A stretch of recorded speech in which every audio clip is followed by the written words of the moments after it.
Shalom sahabat yang baik hati, salam sehat bagi kita semuanya. Marilah kita bersatu di dalam doa.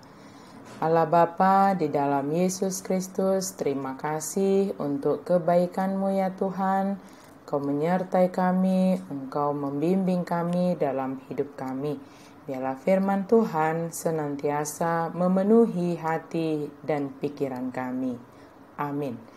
Firman Tuhan bagi kita hari ini dari Pengkhotbah 7 ayat 8. Akhir suatu hal lebih baik daripada awalnya.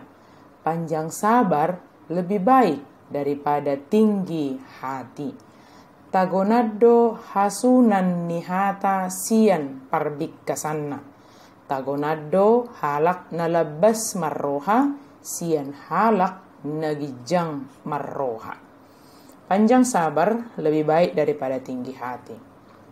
Saat itu, keadaan dalam kumpulan itu terlihat sangat tegang sebab ada perbedaan pendapat yang hampir mengarah kepada konflik yang mengakibatkan perpecahan. Tentu ada yang menyulut atau yang menyebabkan kenapa begitu hebatnya perbedaan pendapat tersebut. Namun pada akhirnya semuanya menjadi berdamai dan saling menerima satu sama lain, bahkan dampaknya semuanya semakin kelihatan kompak, bersatu untuk melakukan kebaikan-kebaikan dalam kumpulan tersebut dan bagi orang yang ada di sekitarnya. Jika dikatakan akhir suatu hal lebih baik daripada awalnya, artinya terkadang untuk melakukan sesuatu kita sangat membutuhkan gerak langkah pertama kita, gerak awal. Namun tidak cukup hanya pada gerak langkah pertama atau tindakan awal, harus ditindaklanjuti dengan hal-hal yang berikutnya hingga pada akhirnya akan menghasilkan sesuatu. Bukan ingin hanya berorientasi pada hasil, tetapi dampak dari sesuatu yang sedang kita lakukan itu membawa perubahan dalam diri kita untuk mengarah kepada sesuatu yang semakin lebih baik. Sebagaimana hal yang saya katakan di awal, renungan ini mungkin ada yang memicu konflik terjadi di awalnya. Tetapi karena pengelolaan masalah dalam kumpulan itu berjalan dengan baik, pada akhirnya mereka tidak memusingkan hal yang memicu tersebut, tetapi fokus kepada hal yang dihasilkannya, bahwa mereka semakin lebih mengenal satu sama lain, mereka semakin memahami kelebihan dan kekurangan sesama, untuk saling menopang, bukan untuk saling menjatuhkan atau menyepelekan temannya atau sesamanya. Di awalnya kelihatan menegangkan karena perbedaan pendapat, namun di akhirnya menjadi ada kebersamaan dan kesatuan dalam melakukan hal-hal yang terbaik dalam kehidupan, baik secara perkumpulan maupun kehidupan pribadi. Bagaimana hal tersebut dapat terjadi? Karena orang-orang dalam kumpulan itu akhirnya dapat melatih diri menjadi orang yang sabar satu sama lain. Bukan menyombongkan diri, menyombongkan apa yang ada padanya.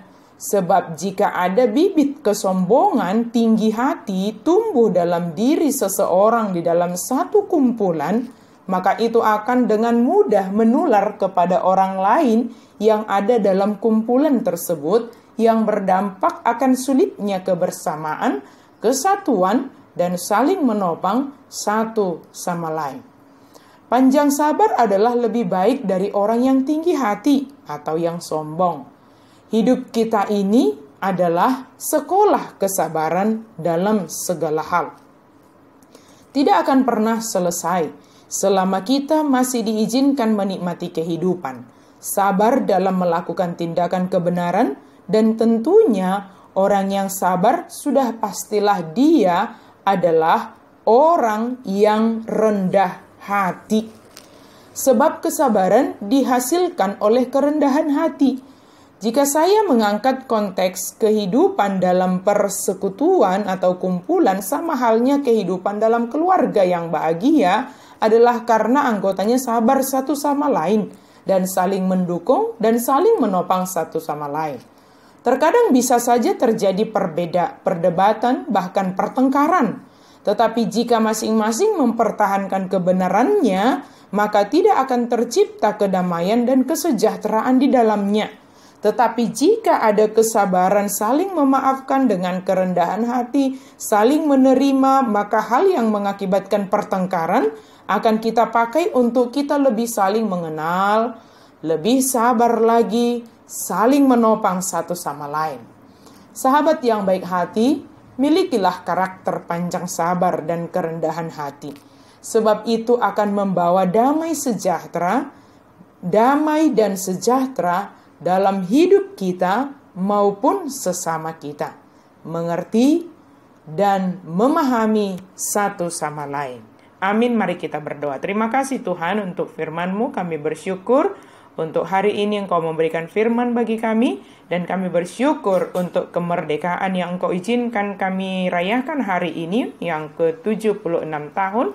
Biarlah kami mengisinya dengan hal-hal yang baik, dengan menunjukkan kesabaran, dan menunjukkan saling memahami satu sama lain. Dalam nama Yesus kami berdoa dan bersyukur.